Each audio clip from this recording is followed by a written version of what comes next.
Yeah. So let's move on. Sir, Pat, please restart this one. And Sam, do not judge his name. Oh, no. We're back at our sports talk here Thursday night before Championship Sunday. Got Sam, we got Tom, we got James back here to talk a little sports. A lot of things going on. We got like I say, the Championship Sunday NFL, Bucks, the Packers, and we got the Bills and the Chiefs. We also had a record-setting score tonight for Michigan women's basketball, 50 points for Miss Hillman, and a loss to the Buckeyes. But a lot of things going on. Obviously, Michigan basketball back on the winning ways again this week. Yep. Got the W there that they needed. Forgetting who they're drawing blank now. Who did they play? They beat They played Maryland. Maryland. Yeah, they beat Maryland the other night. So that's exciting stuff. Taking it out on Maryland in a big way. Seems like it's all or nothing right now. I mean, they get the big old blowouts, or they haven't been like down to a nitty gritty 4, 5, 6 point game. We either blowing them out or getting blown out. Seems like, but they look better though. They look good at home. Home cooking. Yeah, I sure did. What do you think? What's their secret to finding the way on the road? I don't know. They haven't played too many road games, but they're about to. But obviously, We'll Minnesota. find out a lot tomorrow night. Yeah, what do they got? Purdue? They're at Purdue. Yeah. At Purdue tomorrow night. You know, and they won the other night, even though Dickinson didn't play real well. Well, I thought he played real well. I mean, he didn't score, but he played real well. Rebounded, played defense. If you watched how he played, I thought he had a good position, good rebounding. He only made one stupid, lazy pass where he didn't turn his body and passed over his right shoulder. Got it picked off. Other than that, I thought Dickinson played a very good game. I loved how Austin Davis played. I mean, Chris and I have loved Austin Davis for 5 years. He's getting an opportunity, and he's doing very well. And I thought Brandon Johns brought a ton of energy. He got in there. I think didn't they put up 19 points and like 12 rebounds or something? I thought it was excellent. And I mean that's a rotation you'd like. That's a great rotation, right? Yeah, I mean that's awesome. Right. And there's going to be this guy they're going to play here in a couple of weeks, Luka Garza, where they're going to need all three of them. So. And to be honest, I think they'll need it against Purdue. The 7'4" kid for Purdue, I'm not wowed by, but you got to put Dickinson on him just because of length. But what do you do about their power forward? Yeah. What's that? Williams or is his name? Travion Williams. Yes. Travion Williams. Yeah, he's tough. Last year, Pat, I don't know if you remember, you might have been at the game with me. Didn't he put up like 40 and 20? Oh, yeah, he was unstoppable for us. Yeah. We somehow found a way to beat him, didn't we? Or he beat us. Oh, yeah. Yeah, we won anyway, but I mean, he was just unbelievable. There was no stopping. Did you watch that game the other night, Sam? Yeah, I did. Yeah, good stuff. Good performance, I thought. Yeah. I mean, I figured they'd bounce back. I mean, I wasn't pushing any alarm bells at this point yet, right? I mean, no. Lost on the road to Minnesota is a lot. I mean, that's going to happen, right? I mean, Big Ten stuff on the road. It was a good bounce back. They didn't shoot the ball. They shot the ball. Chris told me that he can't even count on one hand how many times Michigan has won at the barn. I've been there. It's a very difficult place to adjust to if you don't practice there. Sure. Well, and you look at what they had. I can remember at one point on their, they average over 20 assists per game. I mean, they move the ball so well. They share the ball so well. And again, in that game, I can't remember, at some point in the second half of 23 field goals, they had like 21 assists or something ridiculous. I mean, right? I mean, it just shows you it's team basketball. They're moving the ball around, unselfish. They're getting great shots, getting great looks. Yeah. When's the bracket start? When's the bracket season start? Is that beginning of March or end of March? March 18th, I thought. I saw someone say the other day that they already did a bracketology this past weekend. Did you guys happen to see any of that? Yeah. They said Michigan was a 1, Iowa was a 2. Yeah. Michigan State will be a 3 just because they're Michigan State. They had him at 11. Yeah. Eric? So who is correct worrisomeness for U of M? Who do you think is the next best team to kind of like worry about? In the conference? Big Ten? Yeah. Oh, I think right now the biggest competition probably is Iowa, obviously, right? Don't you think, guys? Or Illinois. Yeah, I mean, Illinois is still talented, even though they don't have what I would think is a complete team. You know. Yeah. I mean, they got Garza, they got good shooting. They're beatable each night, just like I think all of them have proven, in the Big Ten that they're beatable every night. If they don't show up to play. Yeah. There you go. Cool. Thanks for the answer.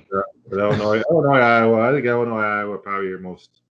Obviously Michigan State. I think they're just lying in the woods there, and I think they're gonna stay in the woods because they're number one. They're gonna miss 4 games, Mm-hmm. and when they come back, they're number one. They're not a very good team. They don't have a great guard play at all, so they're gonna struggle mightily from that perspective. And the only thing that might help them is the fact that they don't have to make up these games, and and do them back to back to back. If they end up trying to cram 20 games into what's left of their time and their schedule, I don't see how they do that and survive.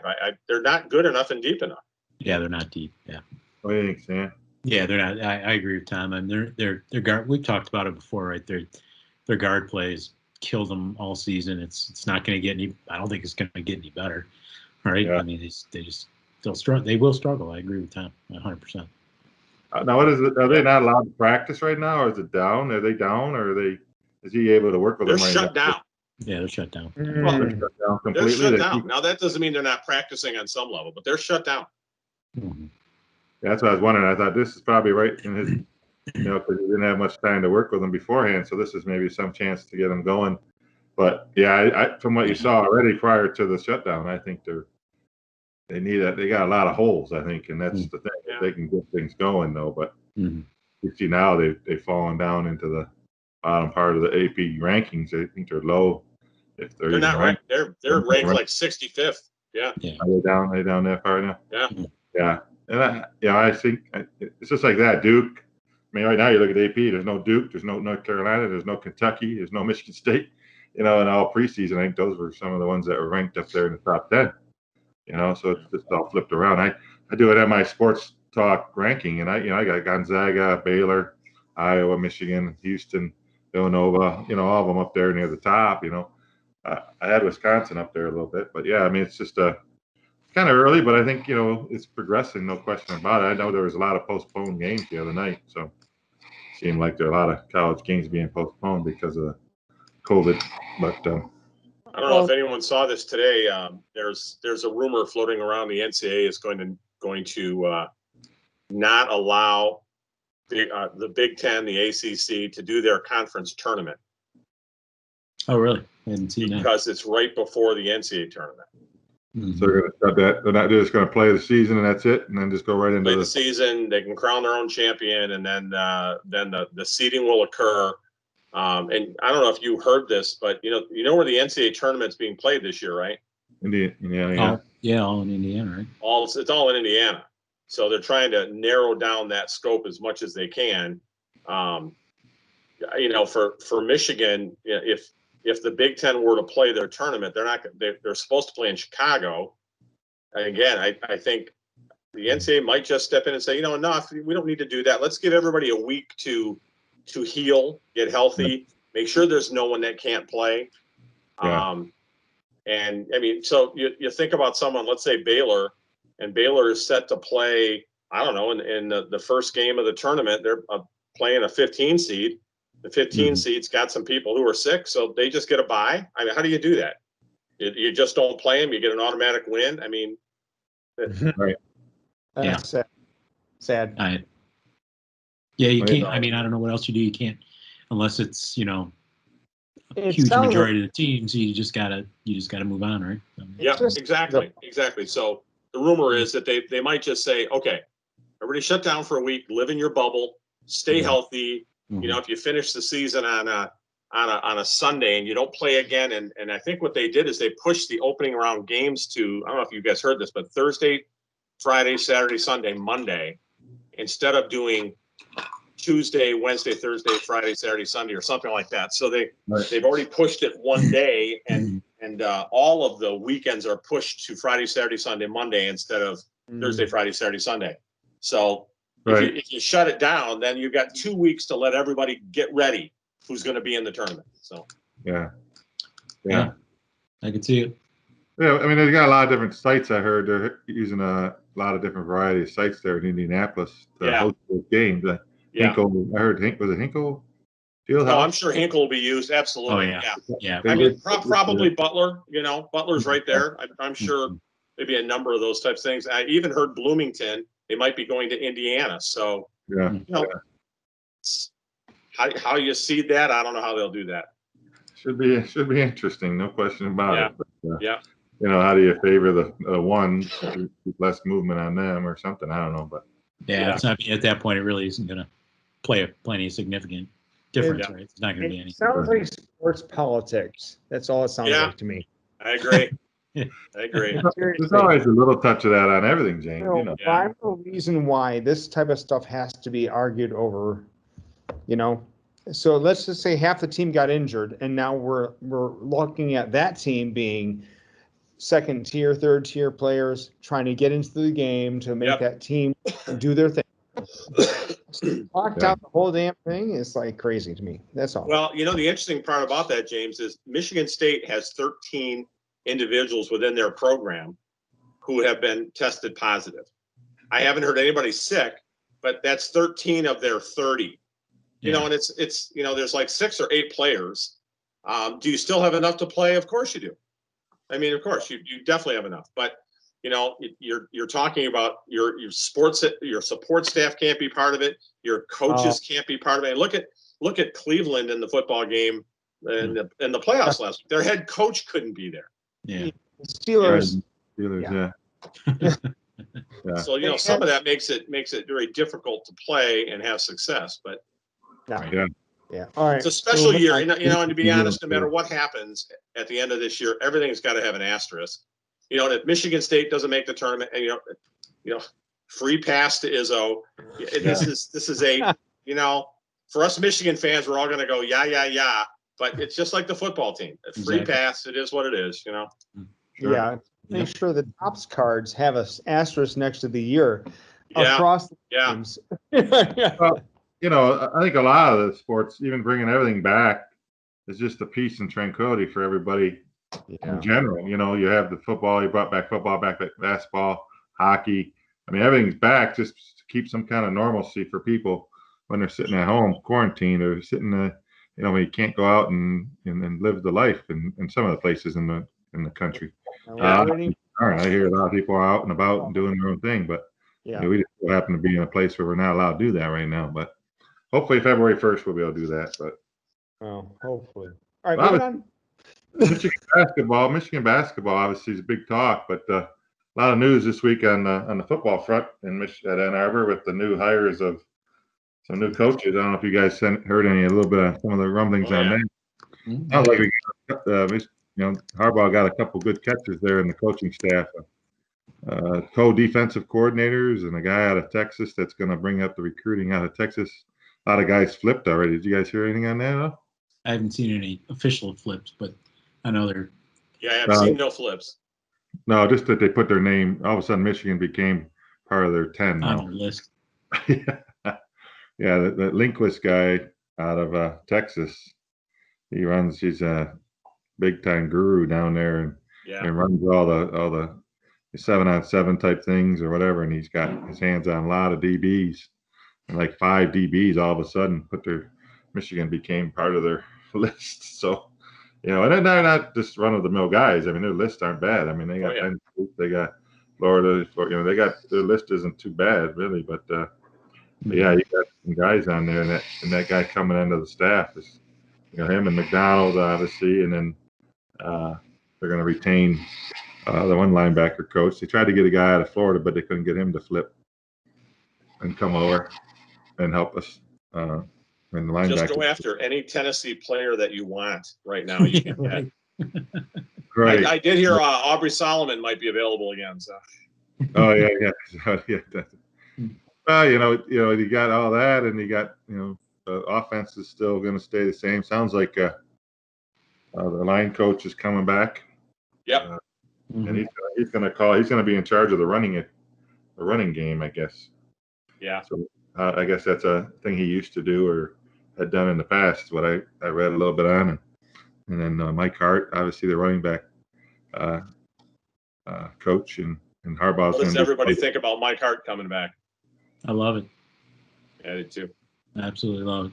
I mean, it's number one. I mean, if Jay's name wasn't Harbaugh, he would never have gotten that job, right? Coaching running backs. Probably true. At Michigan, and what a better guy, right, to bring in as running backs coach. I mean, is it going to translate? I don't know. It'll be interesting to see, but it brings some excitement into that room for sure, right? And, well, Tyrone Wheatley was here, and he ended up getting bounced. So I don't know. No knock on Hart. Just because he has a degree from U of M, I'd like to think he's got some talent. He's done a pretty decent job. He's never been anywhere where he's had to recruit, and he's done a decent job of developing the existing talent. But is he going to be able to bring in highly talented running backs?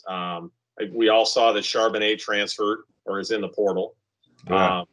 And who was the other one? The fourth string guy, Christian Turner. He's in the portal. Well, and some of that is Donovan Edwards is in, so you've got a pretty solid group of running backs. Blake Corum's there. Right. Yeah, I mean, you figure what the Phils is going to get majority of the runs next year, along with Corum and Edwards, and Yeah. I don't know if you saw. I don't know if you watched the semifinal game last Saturday. I did. Yeah. But Edwards is pretty talented. I think he's a real deal, man. Right. Oh, that first touchdown run that got called back was enormously special. Nice burst. I mean, he runs the ball hard up the middle. He's 200 pounds, and they'll put some weight on him. I mean, he likes the tough, hard runs. You see, he ran over the kid at the goal line on the game-winning touchdown at the goal line. Oh my God, yeah. Yeah, I love that. Right, he just put his shoulder down and ran him over. I mean, he looked like Chad Henne. Yeah, Chad Henne. So that was cool. Yeah, he's pretty talented. We haven't had a whole lot of luck with that translating to good running backs at Michigan, though. I mean, it's just been really tough across the board. Just go back to who was the kid whose brother played on the basketball team with Chris. Big burly kid out of Grand Rapids, set all the records, 6,000 yards, and that was Hardy or Grady. Grady, wasn't it Grady? Grady, yeah, Grady. Kevin Grady. Grady was the high name coming out of. He committed as a junior. He had all the high school records and was committed to Michigan, and then got there, and all of a sudden had maybe a couple good games, fumbled, couldn't hang out of the ball. Yeah, well, and then Rich Rod came in and changed everything. But all of a sudden things changed up. I don't know. I like the way Edwards handles himself. Right, he's not flash. He doesn't call attention to himself. He scores. He just hands the ball off. He just plays. Right. That's what I was impressed by him. It seemed like just his attitude, just what I saw of it. Yeah. I like that. And it's funny. You think back 4 years ago, right? It was Najee Harris was down to Michigan and Alabama, right? Yep, sure was. Boy, is he special? Wow. But he had to wait his turn down there too, right? I mean, but he did, and he's proven himself, Yeah. Yeah. I know. By the way, what's that quarterback's name in Alabama? He had to wait a little bit. Yeah, he's done okay. Had to wait a little bit. Yeah. Sam sent me a picture. There was a picture of I can't. It was a pregame warm up. Had Tua. It had Hurts, and it had Jones. They were all warming up pregame, in a row. Wow. Wow. Yeah. That's not a bad room. QB room there. But yeah, I mean, Edwards obviously, he ran away from some people a couple of times, both on that long run that got called back, and then he broke one up the middle and took off.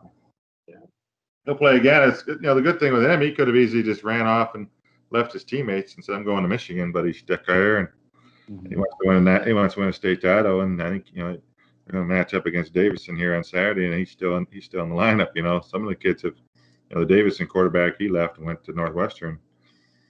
So here's my my interesting question about that. So how did the Michigan High School Athletic Association let him stick around and play when he's not in school officially?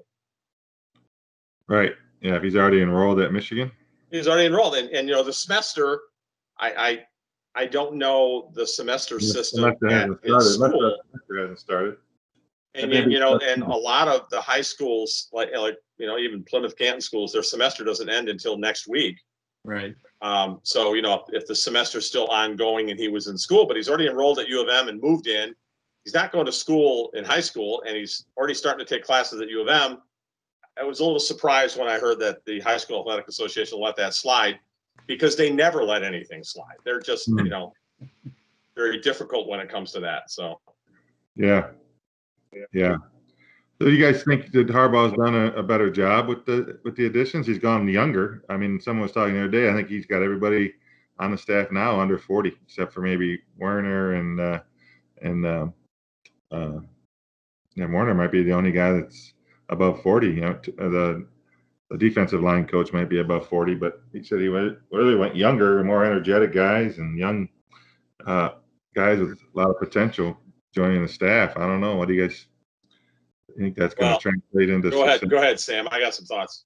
It's just hard to say, right? I mean, you know so little about a lot of these guys. I mean, as far as for me personally to sit here and go, well, yeah, okay, they brought in this guy, they brought in that guy, but so little about them.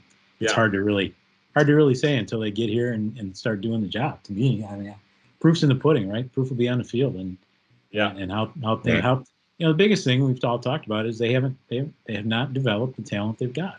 Right. So can these guys do it? I don't know. I guess it remains to be seen. I guess that's the word on the street, is that they're pretty good teachers. So I don't know. I mean, the thing I've said ever since back in the day in basketball recruiting was, if you get recruited by certain schools, your ranking goes up. So, you get an offer from Michigan or whoever, all of a sudden you go from 110th to 75th, right? Right. And you see at the end of the recruiting period, right before people commit, a lot of guys, their numbers start to waver, and they start to, the reality sets in, and they're really not as good as we all like to think they are. Mm-hmm. So I'm not really positive that the rankings are giving us accurate assessments of who Michigan's recruiting, and we're not coaching them up. Let me ask you a question, because the Harbaugh, renewal for the contract is through 2025, right? Yeah. Okay. Is he going to renew in 2025, or do you think he'll retire? And if so, he won't retire. Mm-hmm. No. Mm-hmm. No, he'll no. I don't know about Harbaugh retire? No. So he's going to milk this one until he's actually retiring. He'll be 60, pushing 60, won't he, guys? Yeah. Yeah. At the end of his contract, he'll be pushing 60. We just talked about last week, Urban Meyer is only 56, and he just took the Jacksonville Jaguar job. Mm-hmm. A lot of these guys, even at 60, he could join the NFL and take another stint at the NFL after this 5-year stint. I mean, that's right then maybe there's someone, maybe Hart's ready to go, or one of these other guys, these young guys he's brought in, is ready to take over the reins, and builds himself up into a pretty good resume where he can take over the reins, and Harbaugh can ride off and do his own thing, but maybe that's why he's eager. Or he's done a great job, and we want him to stay. I mean, I think it's promissory. It's all promissory that he'll live long enough to finish the contract, and that his performance will continue to improve, and everyone he hires on board will continue to help him look good. Yeah. That's all it is. Here's and I'm not sure, Sam, are you on the Wolverine.com? Do you subscribe to it? I don't subscribe, no. Mm-mm. Pat, you do, don't you? I did. I haven't. I've let it pass, but I haven't. I used to. I get some updates. I go on. I get little blurbs here and there, but yeah. So I used to have one of the new recruiters, or one of the new recruiting analysts, is a guy named E.J. Holland, and I believe this is his first year on the Michigan beat. He's actually from Texas. And Yeah. he loves these new coaches. He thinks they're fantastic. Yeah. And here's the difference as he takes it from his perspective. In the world of recruiting, there are people you communicate with while you're recruiting, and others you don't. And a lot of the people that you communicate with, and John Beilein was a huge proponent of this. John Beilein wouldn't talk to an AAU coach. He refused to talk to AAU coaches. Right. Now that's fine, and it keeps you away from some issues. But high school coaches don't know crap. And sorry, you high school coaches out there, but you don't know crap about high school or about the recruits that should be getting recruited. It's AAU coaching that gets you the recruits that you want, because they're all-star teams, right? Sure. And you guys know that from coaching. Maybe you have one player, but you get them on an all-star team, and the AAU coaches develop them. So Beilein would never do that. Okay, it worked for him, but you look around the world and tell me another coach, from John Calipari to Tom Izzo to Matt Painter, that did that. None of them did it. At Michigan, Jim Harbaugh did the same thing. He would not deal with the 7-on-7 coaches. He wouldn't deal with any of the handlers of anything for the kids. If you got this uncle who's the guy, didn't matter. High school coaching parents, that's it. Yeah. These new guys that are on board, that's not how they work. These new guys all deal with the handlers. They all deal with the 7-on-7 coaches. Yeah. So, he's bringing it up and saying, if Michigan allows them to, we will get better recruits.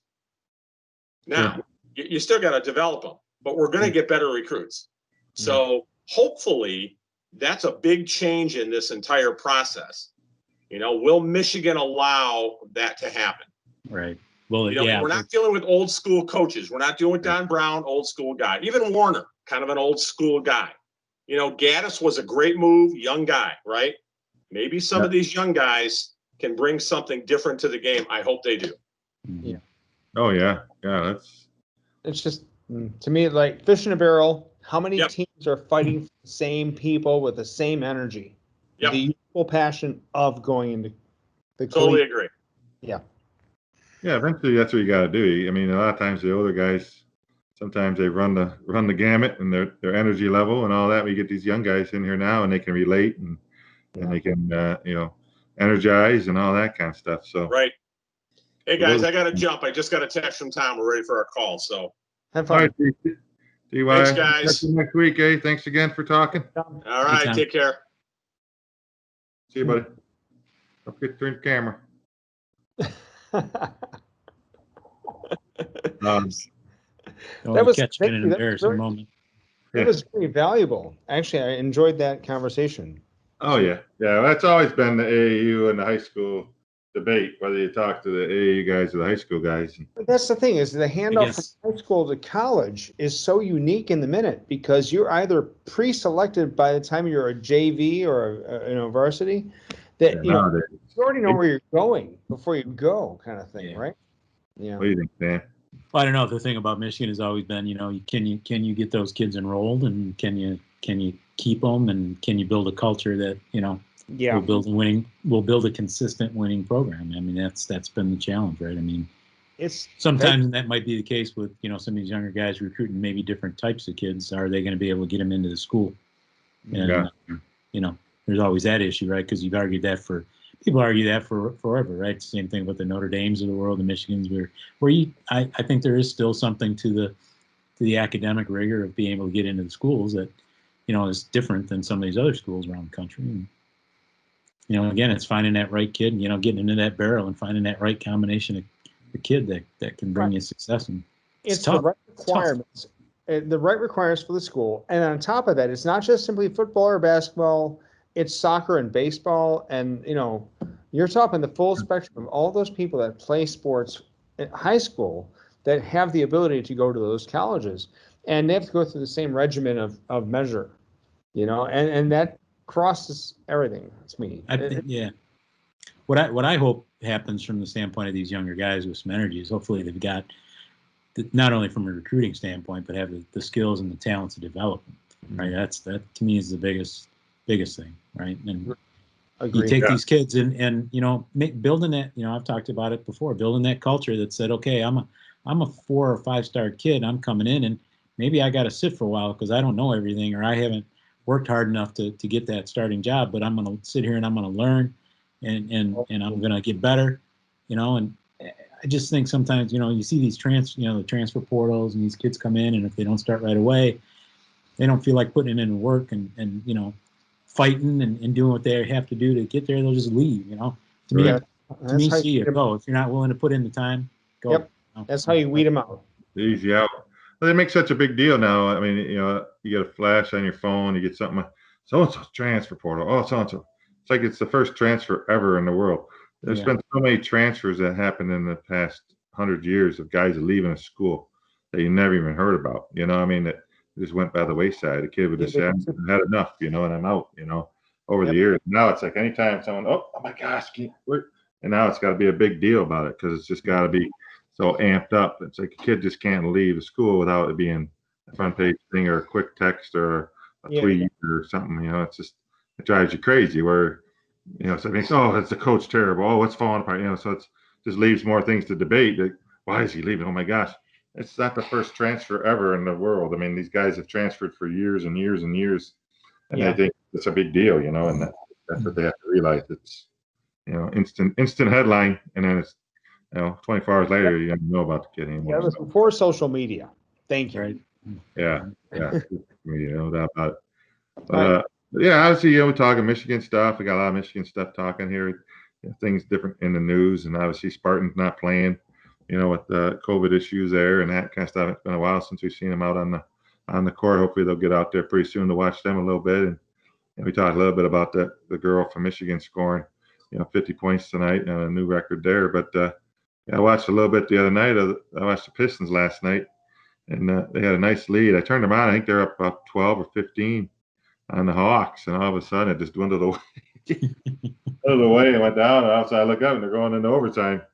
And then Atlanta ran on them in the overtime, beat them pretty soundly in overtime. I'm like, but parts of this, when I did look up and watch them for a few minutes, it kind of looked all right. Like there was some semblance of stuff. Plumlee and Griffin and the other kid. So there's some things there. You don't want to say, oh my gosh, we're at my sports talk. And we try to cover everybody a little bit. Obviously the Pistons are hard to watch, but I did see a little semblance of something there last night. And and we'll talk a little bit about the Red Wings here for a minute. I watched them a little bit more, but the Pistons obviously, they've been down so long, and it's like you hear they had a chance to win. And you look at that leadership, and that might have been a game last night on the road against Atlanta Hawks, and they end up, blowing a lead there when I think that's part of that growth of this team that they tried to form here. I don't know what you guys have any thoughts on the Pistons at all. Well, no, I'm going to say this, and I'll just let you guys talk. I think they should rename the city of Detroit, period, and get rid of the stigma of every team named after Detroit. Tigers, Pistons, Lions, the Red Wings. Come on, any more? No. I'm on board for Detroit that. is Detroit, though, right, Shane? What's that? So Detroit is Detroit, baby. Years and years. Yeah. I just have a hard time watching the Pistons these days. I had a hard time watching pro basketball in general, to be honest. Oh yeah, no doubt about it. Not hasn't captured my interest in a number of years for whatever reason. I've kind of lost interest in it. To be totally honest. Ever since the last title team that we had here, and they had who was it? Brown was the coach, I think, at the time, wasn't he? That's probably the last time it really been a water cooler conversation for the Pistons, Yeah, I don't know. There's not much that, to me, and this is just me talking, that brings me back to them. You're gonna sit down Red and watch Wings. that, Red Wings on the other hand, Eiserman's a guy that growing up, everybody, you knew him, you respected him. Yeah.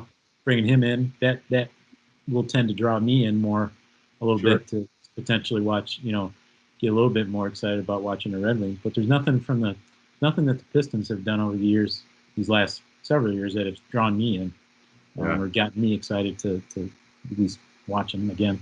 So I don't have much seems like every time I turned them on, they were down like 15 or 20. And last night, for some reason, I turned them on and I scroll the channels, and it's like, oh, they're up by 10 or whatever. What's going on here? And they get at Atlanta, and I'm thinking, Atlanta's not bad, but and all of a sudden, that lead slipped away, and just made some bad decisions at the end there. It looked like, but yeah, I mean, the Red Wings obviously they're exciting to watch. I think they got a new cast of guys out there on the ice, and Ryan is really stepped up to hit some goals here. Got some early goals. I think he's got 4 games, 4 goals. I mean, number 54 for the Red Wings is playing really well. And I think when you turn him on and watch him, I think that's a guy you got to watch scoring the goals. And then obviously Larkin, they gave him the captain, the big C on his jersey there, and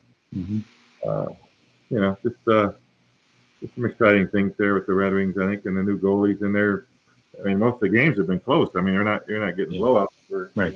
2-1, stuff like that. They've been getting outshot a little bit, but they fixed that up a little bit. So, I mean, I kind of like what I'm seeing down there. I've watched more Red Wings, definitely more of the Red Wings than I have the Pistons here, and would be more apt to go down once things open up. Watch the Red Wings. They open up soon here, and we get back down to February 1 maybe, and watch them. So. Yeah. What do you think, James? Well, so the energy that is lost in every game we watch is nobody's in the audience, no one's in the stadium. They're playing it to the TV only. So no one playing the game has the passion of the audience, which is what I've been saying for a few months now. And I think that's a lot of effect to the performance. If you don't get a cheerleading crowd, you're going to keep playing, in your own mind, what should be a great game, but you're not really performing. Yeah. It's an open gym out there a lot of times, or a free skate. Sometimes when they try to duplicate it, they try to simulate some noise and but music and all that kind of stuff. But and never before done that. If you know what I mean. So anyway, it doesn't really affect the change in the energy of the teams. And I think that's going to be the next hurdle for everybody. Obviously, it'll be, what will they do? When will the government or whoever's in charge of the health committee decide when they're going to open the gates again, when they're going to let everybody back in there to watch, whether it's spaced out or, I mean, obviously you saw some in football or whatever, but these hockey and basketballs and some of those baseball. I was in Florida like a week and a half ago.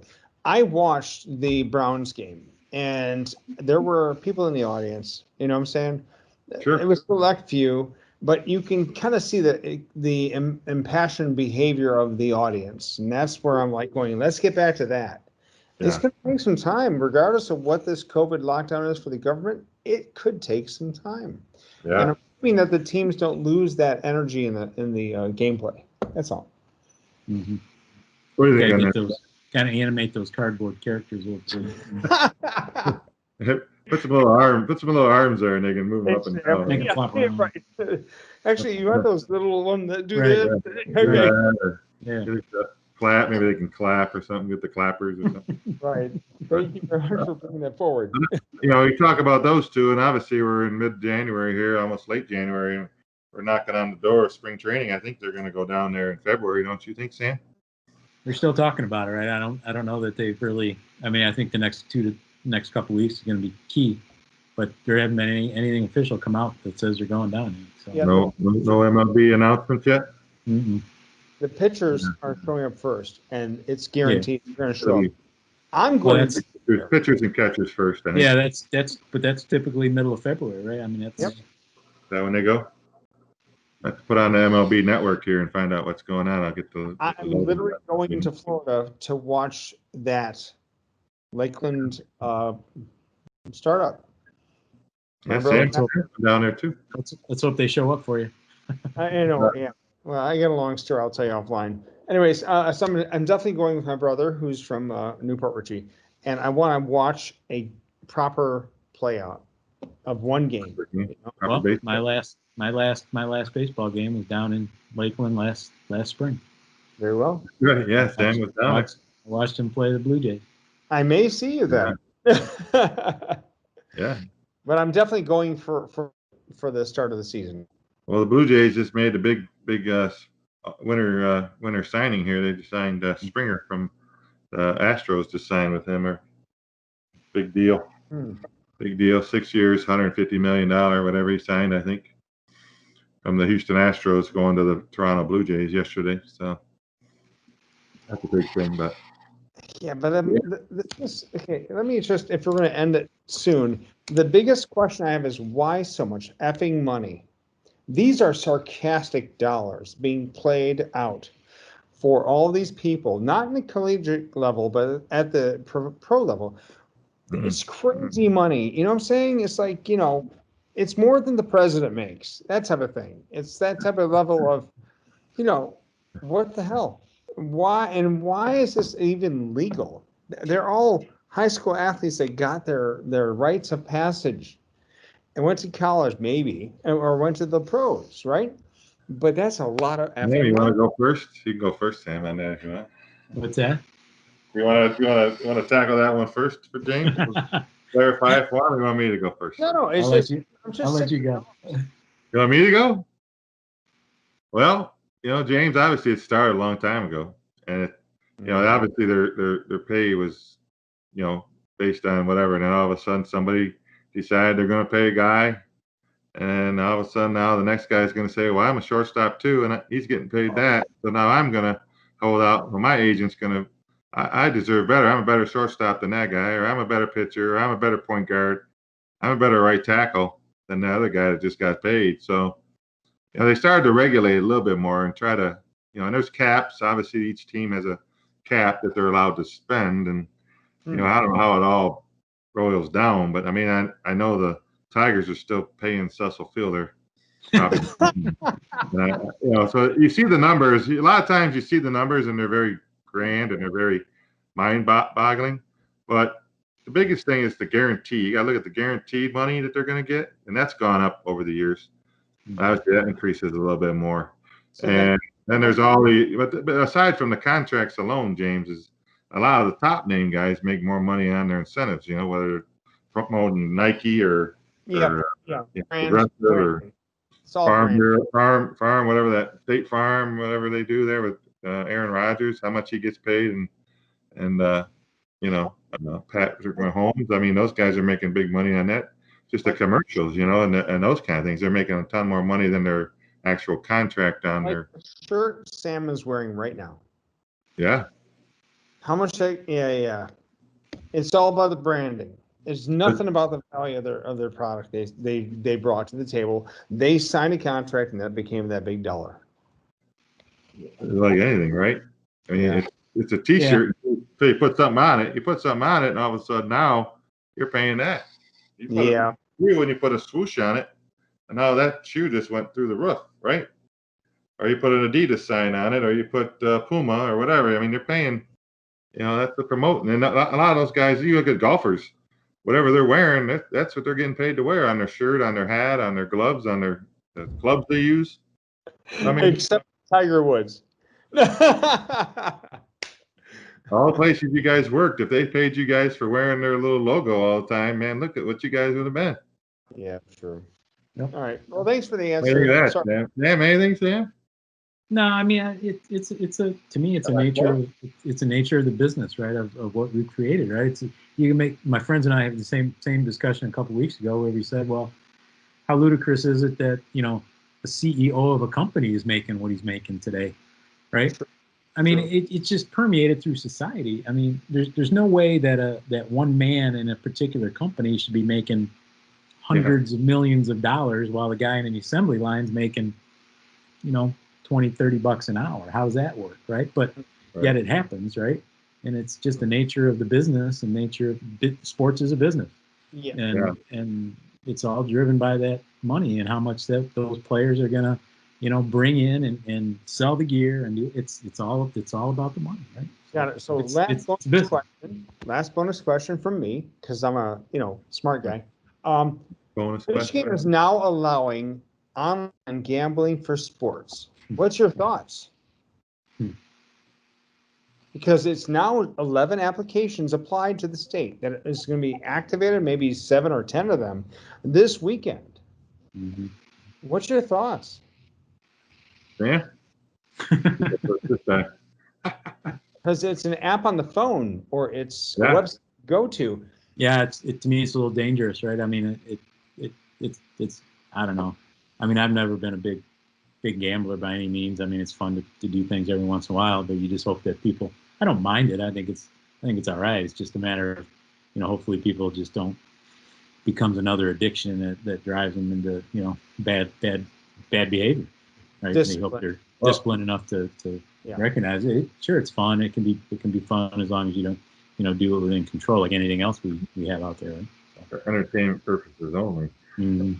I mean, as long as it's regulated, as long as it's somewhat regulated, as long as it doesn't get into the actual sports where guys are benefiting from it, a la maybe you go back to Pete Rose or some of the guys, or you go back to Houston Astros when they were having issues there, or the Black Sox of 18 or 19 whatever, when they tampered with the World Series back in the day.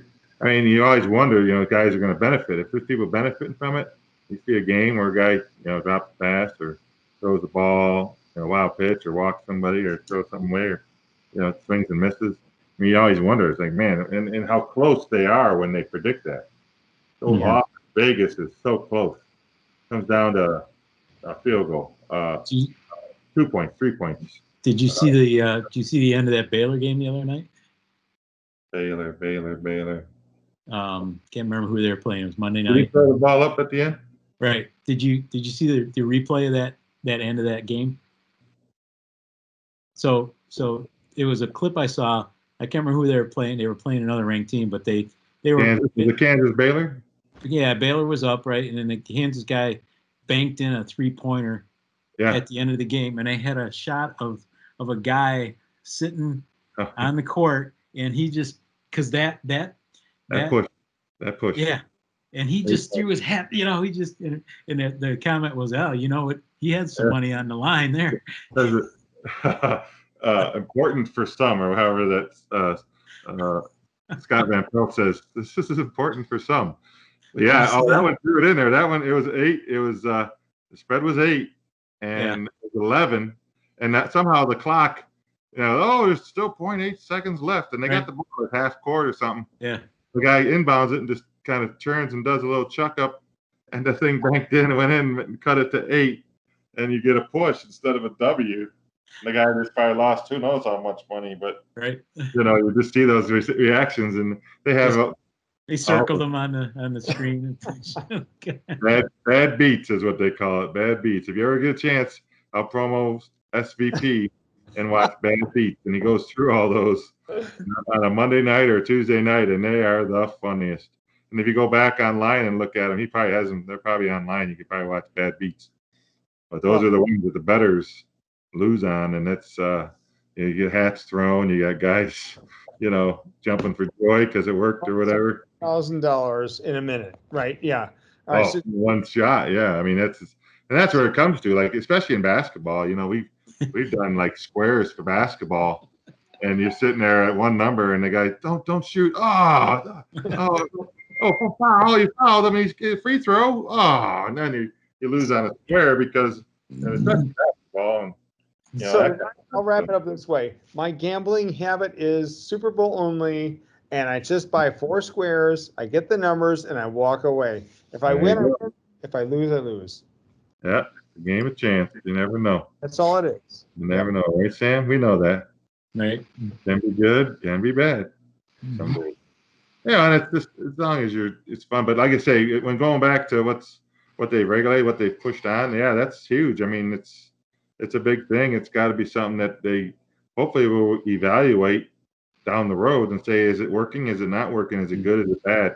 Right. I don't know if they can do that or not, but it should be something that they should probably do and say, and market and watch the games and say, do you see any, funny play in there, or whatever. Make sure that it's not, because you got to think how many games every night and how, as often as you can do it now. I mean, you can go down to Motor City, you can go to MGM right now and wager any games you want. You can do it, like you said, on your phone.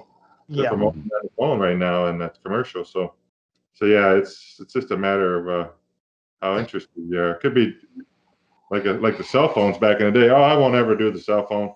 I don't need a cell phone. Now I'd be like, oh, it's been 5-6 years now. Yeah. I need to go wager with them again tonight, just to see what's on there. I'll wrap this up for me with the injured soccer player walk-off where they fake a limp. That's the game. There's no betting on that. That's a fake. That's the flop. They call that the flop. All right. Right? Mm-hmm. That's the flop. That's the flop. You do the flop. You go down, hold your leg. As soon as the red card comes out, you get up and jog off the field. Right. Dignified. Yeah. Okay. Oh, he wasn't even hurt. No way. How can you give me that red card? Well, anyways, that's my contribution. Right here of MI Sports Talk. A few different topics. Obviously, we're in that end of the season, kind of getting ready, hoping for baseball to start up there. I think Sam and I both are itching for a little baseball to start up, but yeah. But it'd be nice to see that. And obviously, college basketball is big right now, and hopefully we get the tourney in. And yeah, that'd be nice to get the tourney in, no doubt about it. That's a big thing, I mean, Gee. hopefully we can stay status quo with the college game and let it keep on rolling, and see what happens here. What's on the docket next week at this time? But it was a good week here. Obviously, Michigan's hires at the football and the basketball doing well, and we'll go from there. All right. Yeah, see, Sam's got the jump man and the M on there, baby. So yeah, I got them both. yeah, so that's probably that's a $4 T-shirt, and then you add all that $20 stuff on that M. $25 shirt because he's got a block M and a jump man on there. Got it. Probably more than that, right, Sam? I got the Oh yeah, there you go. Yeah. Brand favorites. got the Yeti going. Yeah, we don't advertise on MI Sports. There's some sort of beer thing. Yeah, we don't want to have any advertisement yet on our MI Sports Talk or anything like that. But occasionally you never know what might happen. I know. So I have this thing. Yeah, whatever. Anyway. All right, boys. Thanks again. We'll be in touch. Thanks, Look guys. for us online, Facebook, YouTube, anywhere you catch your podcast. Look for us on there. We'll be back again next week. Yes, sir. All right, Cameron. Take care, buddy. We'll be in touch. All right. Goodbye.